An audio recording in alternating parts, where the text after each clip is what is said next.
कोल्हापूर भागातील आजरा, चंदगड आणि गडिंग्लज भागातील ज्यावेळेस आपण बातम्या ऐकतो त्यावेळी ती बातमी कोणती असती तर ती बातमी म्हणजे तस्कर हत्तीने शेतीचे अतोनात नुकसान केले। ज्यावेळेस आपण 125 वर्षापूर्वीचा इतिहास ऐकतो त्यावेळी 60 महारीचा इतिहास आपल्याला वाचनात येतो। तो इतिहास काय तर हत्तीला काबूत आणण्यासाठी किंवा मस्तावलेला हत्ती याला वटणी आणण्यासाठी हा खेळ होता। शाहू महाराज ज्यावेळेस बडोद्यामध्ये गेले आणि बडोद्याचे राजे सयाजीराव गायकवाड यांची भेट घेतली त्यावेळी 60 महारीचा खेळ पाहण्याचा योग आला।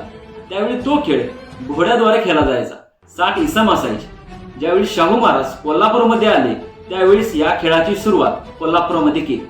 त्यावेळी घोडा बाजूला काढला आणि पायदळाद्वारे हा खेळ खेळू लागला। पायदळाद्वारे खेळताना कोल्हापूर संस्थानामध्ये 4 मैदानं केली।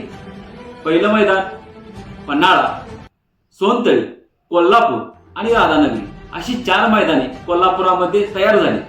या खेळाचं वैशिष्ट्य म्हणजे हत्तीला इजा करणे आणि हा मस्तावलेला हत्ती किंवा माजावलेला हत्ती याला काबूत आणून त्याला शांत करणे आणि हा मर्दाचा खेळ किंवा मर्दुंगी गाजवण्याचा खेळ होता।